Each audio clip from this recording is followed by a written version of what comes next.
안녕하세요. 저는 서울 근교에 살고 있는 애청자입니다. 저는 오늘 제가 겪었던 기가 막힌 이야기를 들려드리고자 용기를 내 사연을 쓰게 되었는데요. 어렵게 용기를 내 사연을 보내니 끝까지 함께 해주시면 감사하겠습니다. 그러면 이야기 시작해 볼게요. 저와 남편은 결혼한 지 8년 차 되는 부부였어요. 저와 남편 사이엔 아이가 없었는데 자연 임신이 되지 않아 병원에 다니게 되었고 병원에 다녀도 임신이 되지 않아 포기를 한 그런 상태였어요. 처음엔 남들 잘만 되는 임신이 되지 않아 좌절도 했고 내가 전생에 무슨 죄를 지어서 이렇게 임신이 안 되나 저 자신을 원망했던 적도 있었어요. 남편도 저도 몸은 건강하다고 하는데 도무지 임신이 되지 않으니 그럴 만도 한 상황이었죠. 그렇게 몇 년을 노력하다 남편이 이렇게 말하더라고요. 여보, 나 너무 힘들다. 이제 포기하자. 포기? 정말 괜찮겠어? 괜찮지 그럼. 난 아기보다 당신이 더 중요해. 난 몸도 몸이지만 당신 보고 있으면 마음이 더 힘들어. 그러니까 이제 그만 포기하자. 병원 같은 거 그만 다녀. 그 주사기도 이제 다 버리고. 알고 있었어요. 저를 위해 남편이 저렇게 말해준다는 것을요. 사실 남자보단 여자가 더 힘든 과정이 분명했고 그런 과정 중에 점점 제가 지쳐가니 그런 저를 위해 남편이 먼저 이야기를 꺼내준 것이었죠. 그런 남편의 뜻을 고맙게 받아들이게 되었고 저흰 그렇게 임신은 포기한 채 살아가게 되었어요. 한동안은 참 많이 힘들었지만 모든 걸 내려놓고 나니 점점 마음도 안정되고 아이 없는 생활도 즐기며 살아가고 있었어요. 물론 시댁에서 말이 나올 때마다 스트레스를 받는 점은 있긴 했죠. 예, 너희는 아직도 소식이 없니? 진짜 이대로 포기할 거야? 그렇지 않아도 식구도 없어서 조용한 집에 울음소리라도 들리면 좋으련만. 너희는 정말 자식 없이 살 작정인 게야? 누구보다 아기 기다리는 건 저희란 걸 어머님도 잘 아시잖아요. 그래서 병원도 오래 다녔는데 그래도 안 되는 걸 어쩌겠어요? 어쩌겠어요? 하고 끝날 문제가 아니지 않니? 이젠 아들도 필요 없으니 딸이라도 하나 낳아줬으면 좋겠단 심정이다. 나만 이러니? 나만 이래? 남들 다 가지는 애가 너희는 왜 그렇게 힘든 거니? 병원에 그렇게 다녔으면 한 번쯤이라도 임신이 될 법도 한데 그것마저도 안 되니 돈은 돈대로 날리고 힘은 힘대로 빠지고. 이게 도대체 뭐 하는 짓이냐고? 어쩔 수 없죠. 노력해도 안 되니 이젠 마음 편히 먹고 기다려보려고요. 너는 속 편해서 좋겠다. 나는 이렇게 애가 타는데 넌 그렇게 속 편해서 좋겠다고.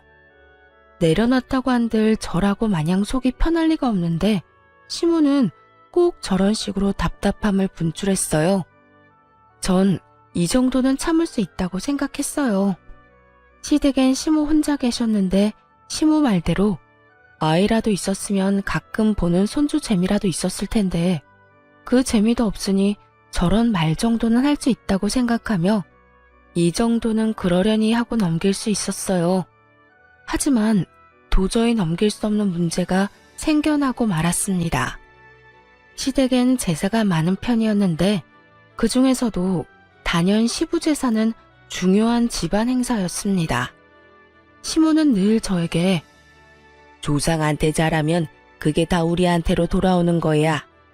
그러니까 음식 준비하면서 나쁜 생각하지 말고 귀찮다고 생각하지도 말거라. 좋은 마음으로 정성껏 준비해야 한다니 말이야. 특히 네 시아버지 제사상 준비할 때는 더 정성을 쏟아야 한다. 음식도 살아생전 네 시아버지가 좋아했던 것도 추가해서 올리고 라고 제사를 강조하곤 했고 저 역시 며느리 된 도리는 지키고자 시부 제사 땐 더 신경을 쓰는 편이었죠. 시부 제사가 있는 날엔 아침 일찍부터 시댁으로 가 제사 음식을 정성껏 마련하고 시댁에서 시간을 보내곤 했으니까요. 그러던 어느 날 아빠가 갑작스러운 사고로 인해 돌아가시게 되셨어요. 외동딸인 저를 너무나 사랑하며 키워주신 아빠의 죽음은 너무나도 갑작스러웠으며 너무나도 저를 절망스럽게 만들었습니다. 모든 자식이 그러하듯 저 역시 많이 보답하지 못한 마음에 후회스럽기도 했고 더는 따뜻한 아빠 품에 안길 수 없다는 사실이 너무나도 힘들었어요. 그렇게 1년 가까이 저는 슬픔에 잠겨 있었고 남편은 그 시간 동안만큼은 누구보다 다정하게 저를 챙겨주었어요.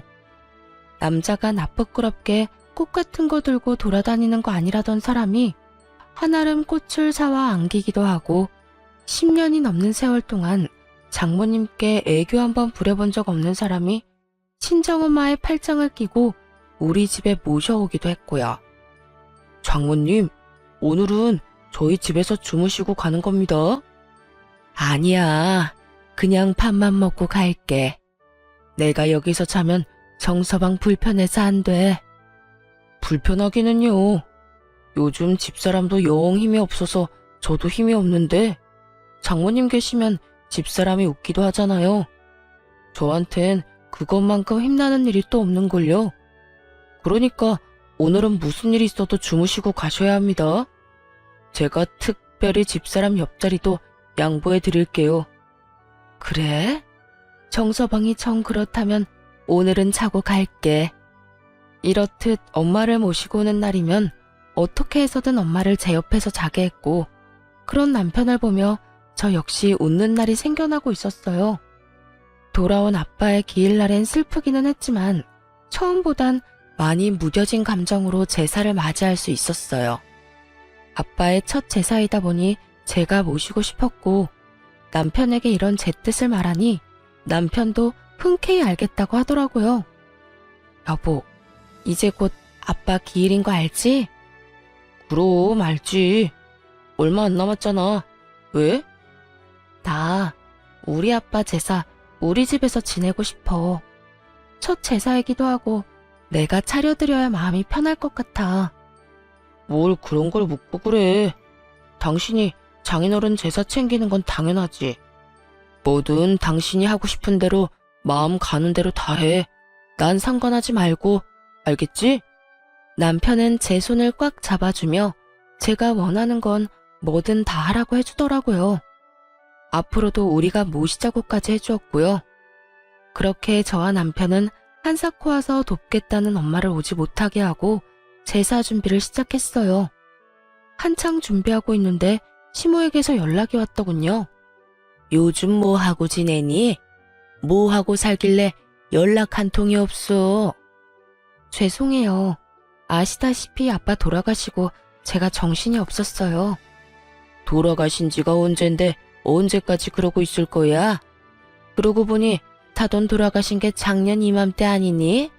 네, 오늘이 기일이어서 그렇지 않아도 제사 준비하고 있어요. 전 당연하다 생각했기에 아무렇지 않게 말했는데 시모는 들어선 안 될 말을 들은 사람처럼 화들짝 놀라며 되묻더라고요. 뭐? 뭐를 한다고? 아빠 제사 준비한다고요. 왜 그러세요? 무슨 문제라도 있을까요? 문제가 많지. 네가 왜 그 제사 준비를 해? 너 출가 외인이야. 그런 네가 왜 친정 제사를 지내냐고. 그게 말이 된다고 생각하니? 정작 말 같지도 않은 말을 하는 사람이 누군데 저에게 이딴 말을 하나 싶더라고요. 요즘 같은 세상에 시댁 친정이 어디 있다고 이런 말을 하는지. 거기에다 시댁 제사엔 그렇게 온갖 정성을 쏟으면서 다른 사람도 아닌 친정아빠의 제사를 챙기지도 못하게 하는 시모를 보며 정말 오만정이 떨어진다는 말이 어떤 건지 단번에 알겠더라고요. 전 말도 안 되는 말을 해대는 시모에게 제 감정을 숨기지 않고 표출했어요. 어머님, 저 외동딸이에요. 저 아니면 제사 준비할 사람도 없는데 당연히 제가 해야죠. 제가 시댁 제사는 다 준비하고 지내는데 저희 아빠 제사 하나 못 지내드리는 게 말이 된다고 생각하세요? 시댁은 시댁이고 친정은 친정이야. 네가 우리 집에 시집 온 지가 10년이 훌쩍 넘었는데 그 정도면 넌 이제 친정하고 연을 끊었다고 봐야지. 어찌됐든 난 절대로 싫으니까 당장 다 때려치우거라. 싫은데요. 이건 어머님이 뭐라고 하시든 제 마음대로 할 거니까 이래라 저래라 하지 마세요. 너 기어코 내가 가서 그 상을 다 엎어야 그만할 거야? 시모는 고래고래 고함을 질러댔고 잠자코 옆에서 듣고 있던 남편이 전화기를 가지고 가 한바탕 난리를 부리더라고요. 엄마, 진짜 적당히 좀 해, 적당히. 이 사람이 장인어른 제사상 좀 차리겠다는데 왜 엄마가 하라 말아야? 당연히 이 사람이 해야 하는 일이잖아. 이 사람 아니면 할 사람도 없고. 너 지금 엄마한테 소리쳤니?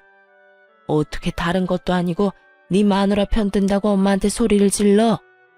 난 지금 마누라 편 든다고 엄마한테 소리를 지르는 게 아니라 엄마가 잘못된 행동으로 집사람을 괴롭히니까 소리를 지르는 거야. 만약 집사람이 엄마한테 잘못하면 똑같이 할 거고. 그러니까 이런 걸로 트집 잡지 말고 앞으로 그런 말 할 거면 집사람한테 연락도 하지 마세요. 연락도 하지 마? 뭐? 연이라도 끊으란 말이야? 지금 엄마 말이 그렇잖아. 집사람한텐 자식돌이도 하지 말라고 하면서 엄마는 우리한테 자식돌이 하길 바래? 그건 너무 이기적이지 않아? 하여튼 집사람이 장인어른 제사 지내는 거 가지고 이래라 저래라 하지 마. 계속 그러면 우리도 자식돌이 안 해도 된다는 뜻으로 알고 평생 아빠 제사에도 안 갈 거고 엄마가 죽어도 제사상 안 차려드릴 거야.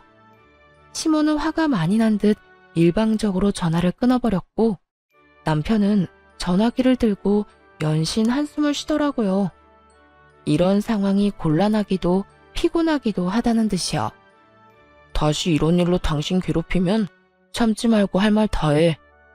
내가 다 막아주려고 노력하겠지만 언제 어디서 어떤 말을 듣게 될지 아무도 모르는 일이잖아. 당신도 마냥 참지 말고 할 말은 다 해야 당신이 상처를 덜 받아. 알겠지? 알겠어.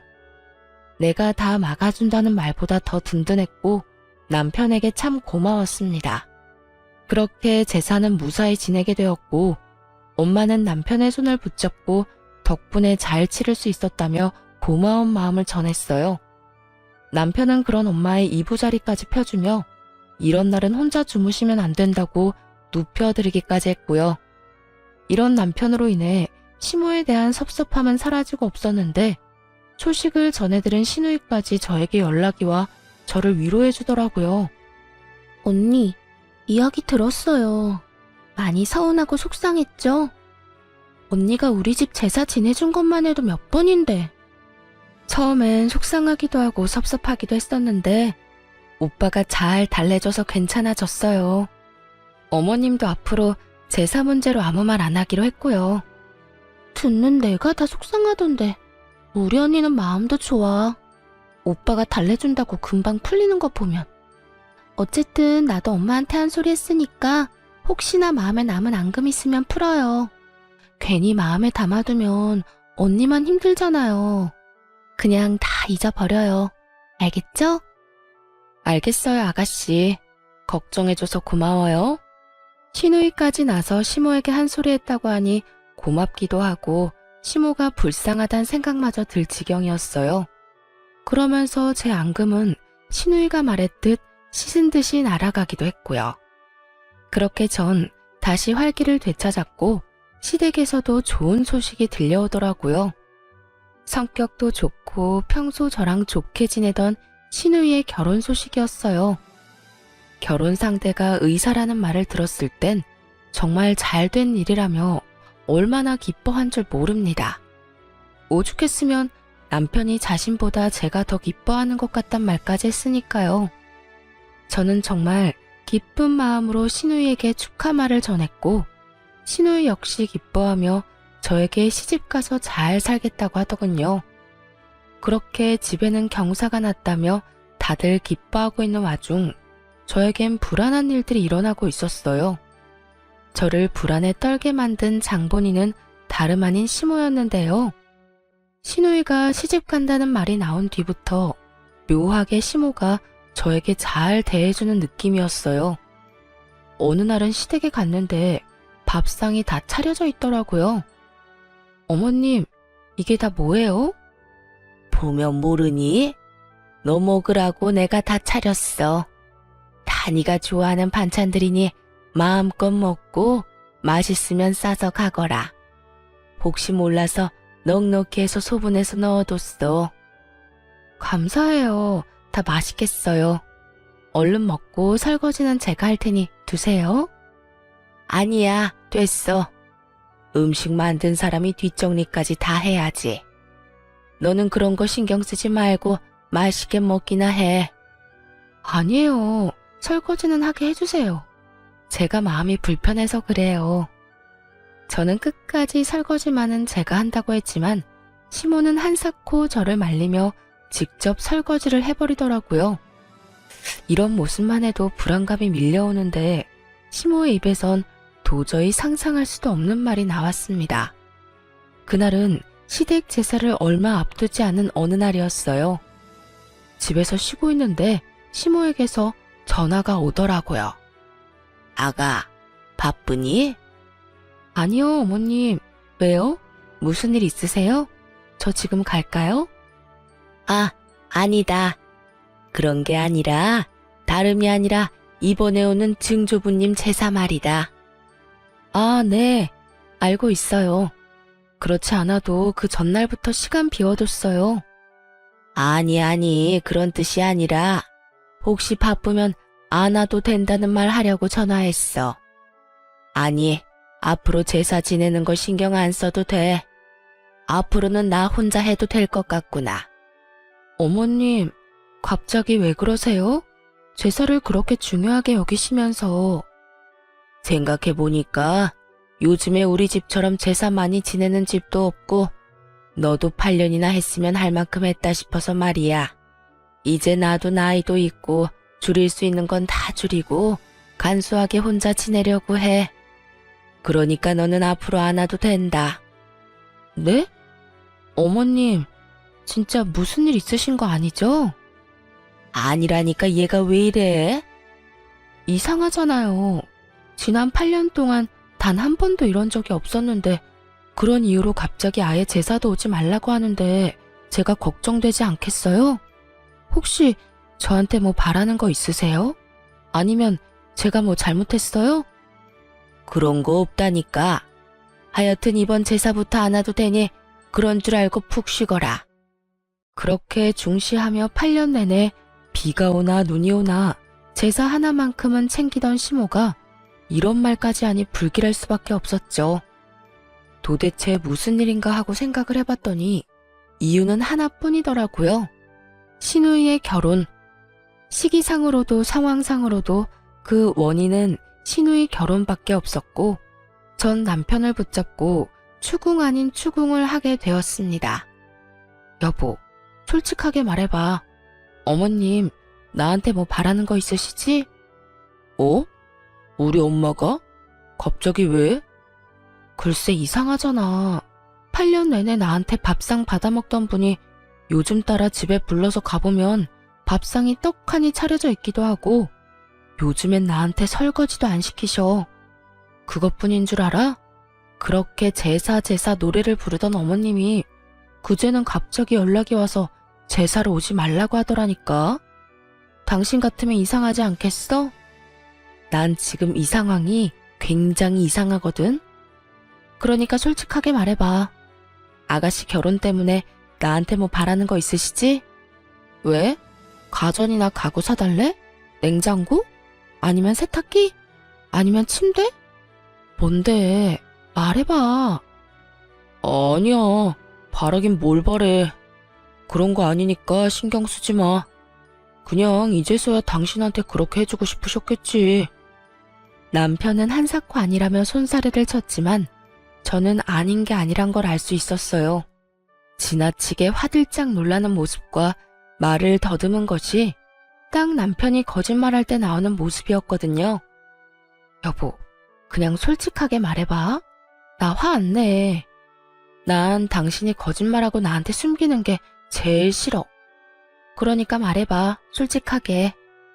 전 남편을 끝까지 닥달했고 제 눈치를 살피던 남편이 무거운 입을 열었어요.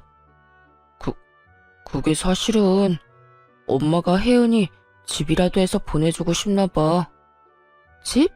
왜? 상대방 집안에서 집까지 해오라고 한대? 그런 건 아닌데 의사 집안에 시집 가는데 집이라도 해가야 혜은이 기가 좀 살지 않겠냐고 말이야. 그러면서 하는 말이 장인어른 사망보험금으로 혜은이 집 한 채 해달라고 하더라고. 물론 나는 그 자리에 펄쩍 뛰면서 안 된다고 했어. 혜은이도 그 말 나오자마자 그건 절대 안 되는 일이라고 했고. 당신한테 아무 말도 안 한 건 혹시나 당신이 오해할까봐 그랬어. 우리는 진짜 그럴 생각도 없는데 혹시나 당신이 우리도 그런 생각으로 당신을 대한다고 생각할까봐. 다른 사람도 아닌 시누이가 결혼을 하니 저도 세탁기, 냉장고쯤은 해줄 수 있다고 생각했는데 시모는 제 예상을 훨씬 뛰어넘어 집을 바라고 있더라고요. 그것도 돌아가신 지 얼마 되시지도 않은 아빠의 보험금으로 말이죠. 정말 그 순간 기가 막혀 말이 나오지 않더라고요. 그런 제 눈치를 남편은 또 살피고 있었고요. 여보, 당신은 정말 어머님 생각이랑 다른 거 맞지? 날 몰라? 난 진짜 아니야. 난 엄마가 그 말 꺼내자마자 절대 안 되는 일이라고 했어. 그 돈이 어떤 돈인데 그 돈을 쓸 수가 있겠어? 혹시나 쓸 일이 생긴다면 그건 오로지 장모님을 위해 써야 하는 돈이잖아. 두 번 다시 그런 이야기 꺼내지도 말라고 못 박았어. 혜은이도 그 돈으로 시집가야 한다면 차라리 안 가는 게 낫다고까지 했고 말이야. 이렇게 말한 남편은 저에게 전혀 신경 쓸 필요 없다고 하더군요. 이럴까봐 이야기하지 않은 거라고 하면서요. 이야기를 들어보니 시누이 역시 친정아빠 보험금을 노리는 것 같지 않았고 오로지 시모 혼자 헛된 꿈에 빠져 난리를 부리는 듯 했어요. 전 남편의 말대로 시누이의 결혼엔 신경 쓰지 않고 지냈고 그렇게 제가 아무런 연락도 없으니 답답한 시모가 직접 이야기를 꺼내고자 연락이 왔더라고요. 이때쯤이면 제 귀에도 많은 이야기가 들어갔을 텐데 제가 아무런 연락도 하지 않고 어떤 말도 없으니 답답한 마음에 먼저 한 연락이었죠. 아가, 잘 지내니? 요즘 왜 연락이 없어? 혹시 어디 아프니? 아프긴요, 괜찮아요. 요즘 이런저런 일로 정신이 좀 없어서 연락도 못 드렸네요. 어머님은 잘 지내시죠? 시모는 저의 잘 지내냐는 말을 기다렸다는 듯이 목소리에 힘을 쭉 빼며 축 처진 목소리로 본심을 드러내기 시작했어요. 그게 난 잘 못 지낸다. 요즘 걱정이 많아. 왜요? 무슨 일 있으세요? 너도 알다시피 우리 혜은이가 직장 생활을 늦게 시작했지 않니? 그래서 모은 돈이 별로 없어. 아니, 거의 없다고 봐야지. 그런데 혜은이가 시집가는 집이 보통 집이니? 의사 집안 아니니? 의사 집안. 왜요? 그 집에서 뭘 과하게 바라기라도 하는가 봐요? 아니, 꼭 그런 건 아닌데. 그런 집안에 시집 보내는데 덜렁 몸만 보낼 수도 없는 노릇이고 그렇다고 우리가 도와줄 형편이 되는 것도 아니고 그래서 말인데 아가, 네가 좀 도와주면 안 되겠니? 더도 말고 덜도 말고 딱 집 한 채만 네가 해주면 참 좋을 것 같아. 큰 집도 필요 없어. 딱 30평대 아파트면 어떻게 우리 혜은이 기 좀 펴고 살 것 같은데 어떻게 안 되겠니? 시모는 30평대 아파트가 사고 싶다고 마음만 먹으면 살 수 있다는 듯 별것 아닌 것처럼 말을 하더라고요. 그 모습에 전 더 어이가 없었고 이런 문제일수록 확실히 말해야 했기에 전 돌리지 않고 대답을 해주었어요. 어머님, 30평대 아파트가 한두 푼도 아니고 저 그런 돈 없어요. 그리고 돈이 준비되는 집안이면 집을 준비해서 가는 것도 좋겠지만 그럴 상황이 안 되면 두 사람이 잘 이야기 나눠서 두 사람 힘으로 모아서 집을 마련해야 하지 않겠어요? 혜은이가 가진 게 없는데 뭘 모아서 집을 마련해? 그리고 모은 게 있다고 한들 어떻게 그 집에 신혼집 마련할 돈을 내놓으라고 하냐고. 그 집안이 보통 집안이 아니라고 했잖아. 그냥 집안이 아니라 의사 집안이라고. 그런 집에 시집 가면서 집 한 채 정도는 해야 할 거 아니니? 조금 전까진 아가 하며 상냥하기 그지없던 시모는 제가 단칼에 거절하고 나서자 180도 바뀐 언행으로 화를 내기 시작하더군요. 그런 시모의 모습에 저 역시 화가 올라오기 시작했지만 같이 화를 낸다고 한들 남는 것도 없기에 최대한 차분히 시모와 대화하려 애썼어요. 그러면 그렇다고 솔직하게 아가씨랑 결혼할 남자한테 말을 해야죠. 저한테 이렇게 돈 내놓으라고 할 게 아니라요. 글쎄 그렇게 해서 결혼하면 우리 혜은이가 평생 기죽어서 살 거 아니니? 나는 그 꼴은 못 본다. 그러니까 잔말 말고 네가 집 한 채 마련해줘. 그러면 될 문제인데 왜 이렇게 일을 키우니? 너 돈이 있지 않니? 돈이 없는 것도 아니면서 왜 이렇게 쪼잔하게 굴어? 평소에 너랑 혜은이랑 사이가 안 좋은 것도 아니고 사이도 좋으면서 왜 이렇게까지 째째하게 구냔 말이야. 사이 좋은 거랑 집 한 채 해주는 거랑은 별개예요. 그리고 저한테 그런 큰 돈이 어디 있어요? 있잖아. 네 아빠 사망보험금. 사돈 돌아가시면서 사망보험금 많이 받은 거 나도 다 안다. 내가 네 아빠 제사도 지내게 해주는데 넌 고작 집 한 채 못 해주니? 결국 시모의 입에서 아빠의 사망보험금 이야기가 나오고야 말았고 더는 화를 참을 필요가 없다고 생각했어요. 다른 것도 아닌 아빠의 목숨값을 자격도 없는 시모가 저리도 당당하게 요구하는 모습을 보며 참을 필요성이 사라졌기 때문이었죠. 저한테 사망보험금이라도 맡겨두셨어요? 그런 것도 아니면서 어쩌면 이렇게 당당하게 요구하세요? 그 돈 다른 것도 아니고 저희 아빠 목숨값이에요. 그 목숨값으로 아가씨 아파트나 사주라고요? 제가 왜 그래야 하는데요? 저는 그러고 싶지 않아요. 저 아가씨 좋아하는 거 맞는데 그래도 아닌 건 아니죠.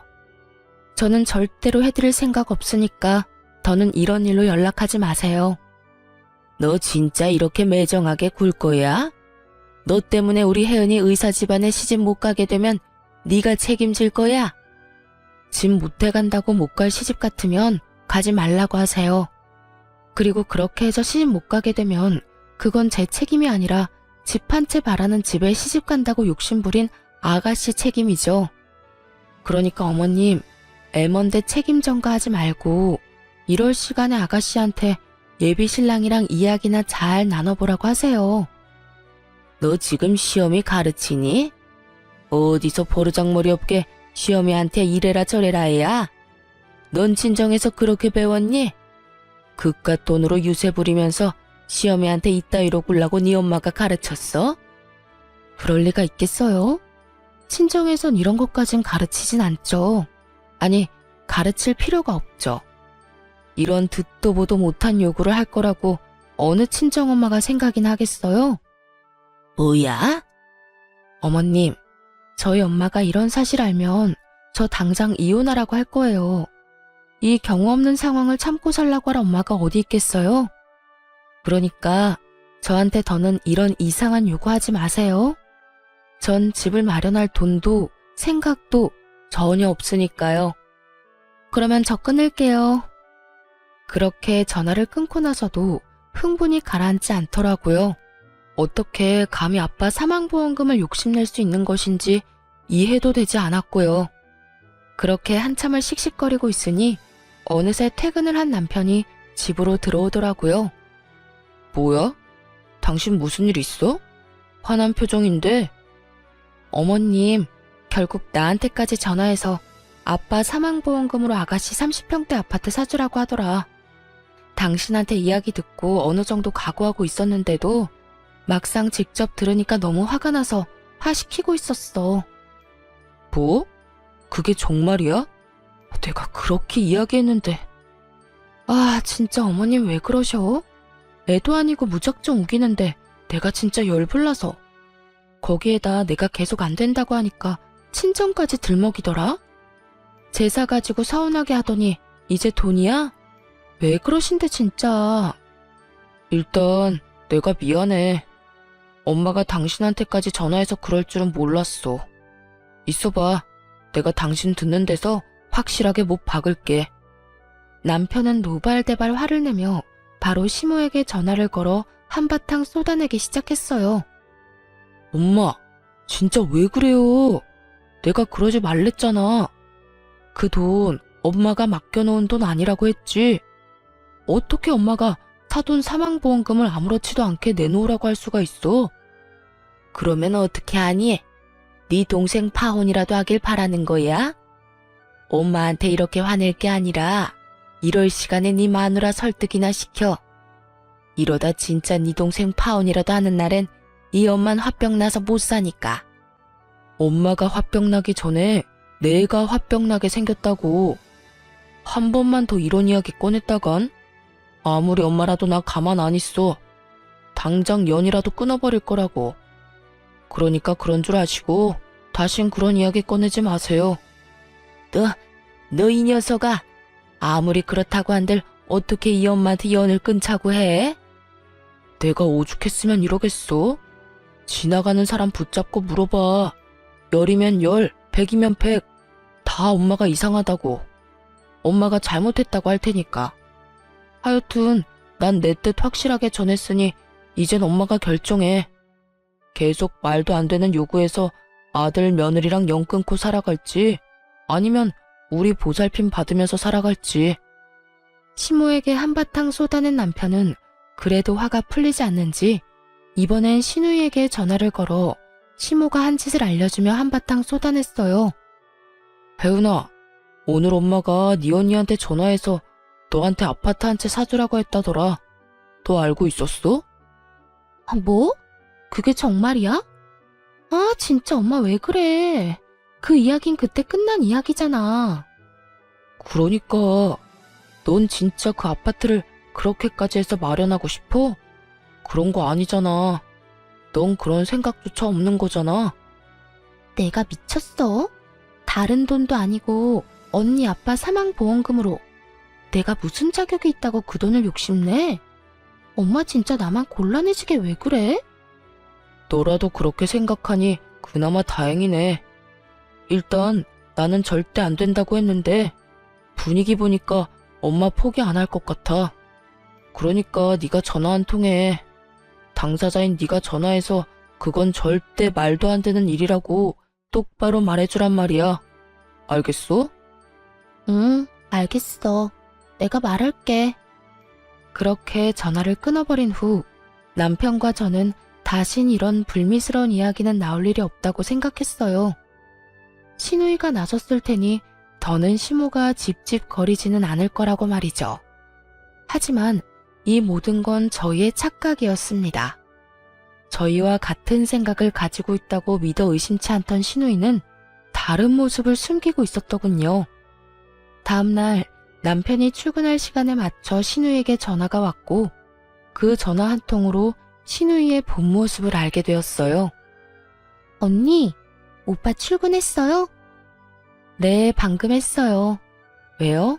오빠한테 할 말 있어요? 시누이는 남편이 출근했다는 말을 듣자마자 목소리가 싹 바뀌더니 저에게 따져묻기 시작하더군요. 아니요. 그냥 오빠 있나 없나 확인한 거예요. 언니한테만 하고 싶은 말이 있어서요. 아, 그래요? 무슨 말인데요? 오빠 없으니까 편하게 이야기해요. 언니, 진짜 나 섭섭한 거 알아요?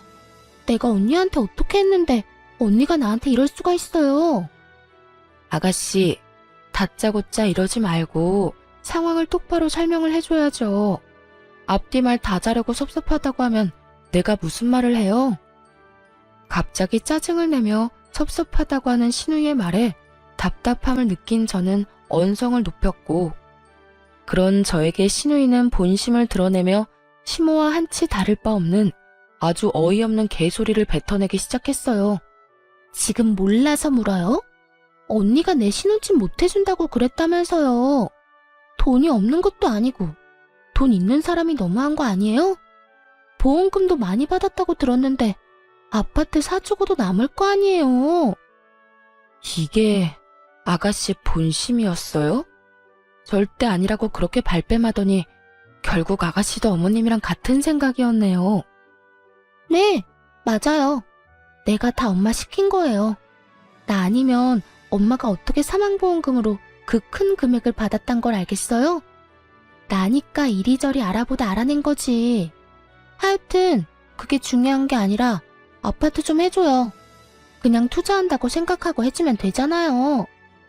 들어보니 시모가 그렇게 막무가내로 군 건 다 신우이 때문이었더군요. 신우이는 뒤에서 시모를 부추기며 저를 압박하고 있었고 본인은 시모의 뒤에 숨어 착한 척하고 있었던 것이었죠. 거기에다 남편이 알면 난리가 날 것이 분명하니 교묘하게 시모를 이용해 저에게 돈을 뜯어낼 계획이었던 것이죠. 그런데 끝까지 제가 버티며 싫다고 하자 더는 시모만 믿고 있을 수는 없다 싶었는지 남편이 없는 시간에 저를 압박하려고 전화를 걸었던 것입니다. 신우이는 시모보다 더 난리를 부리며 돈을 내놓으라고 우겨대고 있었고 전 밀려오는 배신감과 분노에 핏대를 세우며 말했죠. 그건 절대로 안 되니까 정신 좀 차려요. 아가씨가 어제 오빠한테 그랬죠? 그 돈이 어떤 돈인데 아가씨가 그 돈을 욕심낼 수 있겠냐고요. 그 말 그대로 돌려줄게요. 그 돈 내 돈 아니고 우리 친정엄마 돈이에요. 그런 엄마 돈을 내가 어떻게 욕심낼 수 있겠어요? 친정 돈이 언니 돈이고 그런 거 아니겠어요? 아니, 말이야 바른 말이라고. 친정엄마 돌아가시고 나면 그 돈 다 언니 돈 될 건데 미리 받아와서 좋은 일 좀 하면 되는 거잖아요. 신우이는 결국 하면 안 되는 말까지 짓거리고 있었고 결국 전 신우이에 대한 모든 대우를 내려놓게 되었습니다. 야, 지금 말 다 했어? 친정엄마 돌아가시면 다 내 돈이 된다고? 어떻게 그딴 말을 아무렇지 않게 할 수가 있어? 아무리 돈에 눈이 멀고 의사 남편에 환장했다고 해도 그런 말까지 하는 건 아니지. 왜요? 내가 틀린 말 했어요? 맞잖아요. 언젠간 죽는 게 사람인데 그 돈 쥐고 있어봤자 뭐해요? 필요한 사람 있으면 돕고 하는 거지. 야, 너나 필요하지 난 안 필요해. 내가 안 필요하면 쓸 필요도 없는 돈이고. 그리고 너 우리 친정에 돈 맡겨놨어? 뭐가 이렇게 당당해? 넌 양심도 없어? 양심이요? 가족끼리 무슨 양심 이야기까지 나와요. 이럴 때 돕고 사는 게 가족 아닌가요? 그런 게 가족이면 난 이제 너랑 가족 안 할게. 그간에 정이 있어서 웬만하면 좋은 말로 끝내려고 했더니 도저히 안 되겠네. 다신 나한테 연락도 하지 말고 나한테 뭘 바라지도 마. 가족이라고 생각하지도 말고. 아니 언니, 그렇게 화만 내지 말고 잘 생각해보라고요. 내가 잘 되면 다 좋은 일 아니에요? 그러니까 화만 내고 있을 시간에 친정에 가서 돈 좀 받아오라고요. 아 진짜 언니 그렇게 안 받는데 진짜 말이 안 통하네? 너야말로 말이 안 통하네. 한국말 모르니? 영어로 해줘? 나 너랑 가족 안 한다고. 그러니까 끊어. 전화를 끊은 후 곧바로 남편에게 전화를 걸어 모든 사실을 알리며 시댁 식구들과 연을 끊고 살겠다고 통보했어요. 제 말을 들은 남편 역시 득달같이 화를 내주며 자신 역시 연을 끊겠다고 했고요. 사실 남편까지 연을 끊겠다고 한 건 놀랍긴 했지만 자신의 가족이 그런 깡패 같은 짓을 하는 이 상황이 참 납득하기 어렵고 가족으로 두기도 싫다고 강하게 말하더군요. 무엇보다 신우이에 대한 배신감이 크다고도 했고요. 그럴만도 했죠. 앞에선 전혀 그렇지 않은 척 자신은 아무것도 모르는 척을 그렇게 했는데 실상은 이 모든 사건을 주동하고 있었으니 저뿐만 아니라 남편의 실망감이 클 수밖에 없었습니다. 그렇게 저희는 연을 끊자고는 했지만 그리 쉽게 단번에 끊어지지는 않더라고요. 저희가 연락을 끊고 찾아가지 않고 지냈지만 시모가 집으로 찾아와 버렸으니까요. 다짜고짜 집으로 찾아온 시모는 화가 잔뜩 난 상태였는데 화가 난 이유를 친절하게도 설명해주기 시작하더군요. 이제 속이 편하니? 이제 속이 편하냐고? 말을 제발 좀 알아들을 수 있게 하세요. 어머님이나 아가씨나 앞뒤 말 잘라먹는 건 어쩌면 그렇게 똑같은지 소름이 다 돋을 지경이네요. 너 때문에 네가 집 안 해줘서 내 딸이 파혼당했단 말이야. 어떻게 책임질 거야? 어떻게 책임질 거냐고. 제가 왜 책임을 져요? 파혼당할 만하니까 파혼당했겠죠. 네가 지금 그게 할 말이야? 무릎 꿇고 빌어도 봐줄까 말까 한데 감히 그따위로 말을 해? 제가 왜 무릎 꿇고 빌어야 해요? 제가 뭘 잘못했는데요? 어머님이랑 연락 끊고 사는 그날 동안 제가 진짜 많이 생각해봤는데 아무리 생각해도 제가 잘못한 건 하나도 없더라고요. 그래서 전 무릎을 꿇을 생각도 없고 어머님이랑 왕래하면서 지낼 생각도 없어요. 그러니까 제발 이 집에서 나가주세요. 뭐라고? 나보고 지금 이 집에서 꺼지란 말이냐? 그까지 돈 좀 있다고 지금 나를 무시하는 게야? 그까지 사망보험금 이젠 나도 싫다. 그 돈 없이 내가 어떻게 해서든 이 결혼시키고야 말 테니까 그때 가서 후회나 하지 마. 네, 후회는 절대 안 할 테니 알아서 다 해보세요. 그리고 제발 이런 일로 찾아오지 마시고요. 시모는 끝까지 저를 노려보다 집으로 돌아갔고 얼마 후에 이상한 소식이 들려오더라고요. 시누이가 결국 결혼하게 되었다는 소식이었죠. 들어보니 시모가 있는 돈 없는 돈 다 끌어모아도 턱없이 모자라 무리한 대출까지 받아 돈을 쥐어주었다고 하더라고요. 그런데 문제는 그 돈을 시누이도 아닌 그 상대방 남자에게 줬다더군요. 전 아무래도 이상해 시누이에게 연락을 걸어 자세히 물었지만 소용없는 짓이었어요. 시누이는 제 말을 들으려 하지도 않았으니까요. 아가씨, 돈 마련했다면서요? 왜요? 내가 잘 될까봐 배 아파서 전화했어요? 걱정되어서 전화했어요. 집 마련할 돈을 왜 그 남자를 줬어요? 그런 건 아가씨가 가지고 있다가 아가씨가 계약금 내고 아가씨가 잔금 치러야죠. 그러지 말고 지금이라도 그 돈 받아와요. 아무리 결혼할 사이라고 해도 그렇게 돈을 주고받는 거 아니에요. 아직 결혼한 사이도 아니잖아요. 진짜 별 참견을 다 하네. 이보세요, 언니. 이제 와서 친한 척 좋은 사람인 척하면서 다시 들러붙고 싶은가 본데 이미 늦었다고요. 돈은 엄마가 다 마련해줬고 우리 똑똑한 예비신랑이 알아서 다 한다고 했으니까 언니는 괜한 걱정하는 척 하지 말고 연락하지 마세요. 5천만 원짜리 약혼 반지도 해준 사람이라고요. 결혼 반지는 따로 해준다고 했고요. 그러니까 떠난 버스에 손은 들지 말고 언니랑 오빠는 행복하게 사세요. 살면서 힘든 일 있어도 절대 연락하지 말고요. 나 아가씨한테 뭐 바라는 것도 없고 진짜 걱정되어서 하는 말이니까 돈은 꼭 돌려받아요. 꼭 돌려받으라고요. 내가 알아서 한다니까. 나 바쁘니까 끊어요. 이렇듯 시누이는 제 말을 들으려 하지도 않고 있었고 저는 설마 하는 마음으로 그냥 내버려두기로 했어요. 저는 할 만큼 했고 저렇게 믿어 의심치 않는데 더 나서는 것도 아니라 생각했으니까요. 거기에다 이렇게 하나둘 신경 쓰다간 정말 연을 끊을 수 없을 거라 생각하기도 했고요. 그 뒤로 저는 2번 다시 그쪽으로 신경 쓰지 않고 살았고 남편 역시 마찬가지였어요. 그렇게 한 달쯤 지났을까요? 다시 시댁에서 소식이 들려오더라고요. 그건 바로 시누이의 소식이었는데 결국 결혼이 파토 났다는 소식이었어요. 알고 보니 시누이의 예비신랑은 의사를 사칭하는 사기꾼이었다고 하더군요. 앞서 말했듯이 시모는 사기꾼인 남자를 어떻게 해서든 붙잡아보려 있는 돈 없는 돈 대출까지 끌어다 돈을 갖다 주었고 사기꾼은 그 돈을 가지고 한동안은 시누이와 결혼 준비를 하는 척하다 하루아침에 사라져버렸다고 하더군요.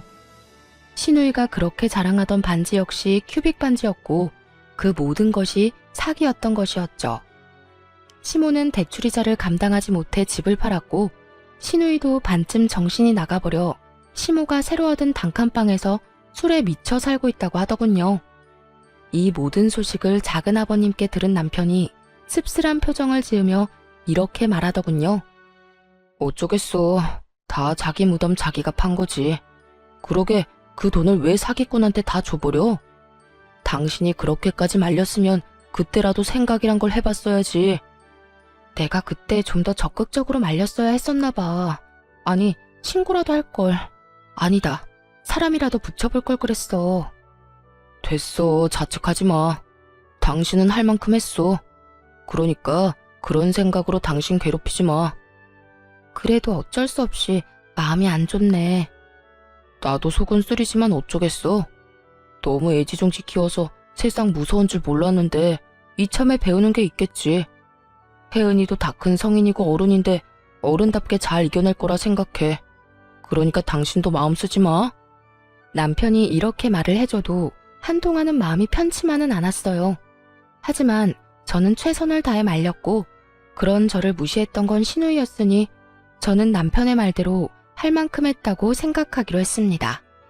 그 뒤로 거짓골을 한 시모가 집으로 한번 찾아왔는데요. 쫄딱 망한 자신을 구제해달라며 이 집에서 살고 싶다, 뭐 이런 부탁을 하려고 왔더라고요. 그런데 남편이 곧바로 집을 내놓고 저흰 다른 동네로 이사를 갔어요. 시모가 먼저 우리를 찾을 경우의 수를 다 끊어버린 거죠. 한번 한다고 하면 하는 남편이기에 남편은 확실히 저와 시모의 연을 끊어주었고 덕분에 전 좀 더 편한 마음으로 살고 있어요. 그리고 저에게 좋은 소식이 있어요. 그건 바로 임신 소식인데요. 처음 남편에게 이 사실을 알렸을 때 글쎄 남편이 울더라고요. 여보, 나 임신했어. 나 진짜 임신했다고. 그게 정말이야? 진짜야? 이거 꿈 아니지? 그래, 정말 임신이야. 며칠 전에 테스트기 했는데 2줄이길래 오늘 병원 다녀왔더니 임신 맞대. 5주차 들어섰대. 진짜 꿈 아니야? 진짜 임신이야? 여보, 고마워. 여보 진짜 고생했다. 진짜 우리 고생했다. 울긴 왜 울어. 기분 좋은 날에. 우리 앞으로 진짜 잘 살자. 진짜 열심히 살자. 그래, 진짜 고맙다. 고마워. 내가 앞으로 더 잘할게. 이렇듯 저희는 더 애틋하게 지내고 있어요. 늦은 나이 한 임신이라 뭐든 조심스럽고 때론 두려운 마음도 들지만 오래 기다리고 간절히 바랬던 만큼 그 누구보다 열심히 노력해서 아이와 남편과 함께 잘 살아보려고요. 남편은 오랫동안 바래왔던 승진도 하게 되어 요즘 입꼬리가 내려올 새가 없이 웃고 다니곤 하는데요. 그야말로 겹경사가 생겨 요즘 저희 집엔 행복이 가득 차 있는 상태예요. 이런 행복함을 느낄 때마다 어쩔 수 없이 시모와 신우이가 생각나곤 하는데요. 다시 왕래하고 싶다거나 연락하고 싶어서 생각나는 건 아니고 남편이 걱정되어서 생각이 나는 것 같아요. 엄연히 따지자면 저는 피 한 방울 섞이지 않은 남이지만 남편은 그렇지 않으니까요. 그래서 전 가끔 남편에게 시댁 식구들과 왕래하고 지내고 싶다면 알아서 하라는 말을 하곤 했는데요. 남편은 그때마다 이렇게 말하더라고요. 싫어. 나도 당신만큼 우리 식구들한테 정 떨어졌고 실망도 많이 했어. 그만큼 배신감도 크고 말이야. 혹시나 살면서 이 감정도 무뎌지고 다시 보고 싶어지는 날이 오면 그땐 당신한테 말할게. 우리 가족들 얼굴만 보고 와도 되겠냐고 말이야. 그러니 그때 알겠다고만 해줘. 난 그거면 돼. 그래서 저도 이런 남편의 뜻에 따라주려고 합니다. 이제 떠나간 시댁을 걱정하지 말고 저희의 품에 찾아올 새로운 가족의 행복을 위해 살아가 보려고요. 그리고 그 많은 일들에도 제 옆을 지켜준 남편을 이젠 제가 지켜주려고 해요. 다들 응원해 주실 거죠? 저의 긴 사연도 끝이 났어요. 지금까지 저와 함께 해주셔서 감사합니다. 행복하세요.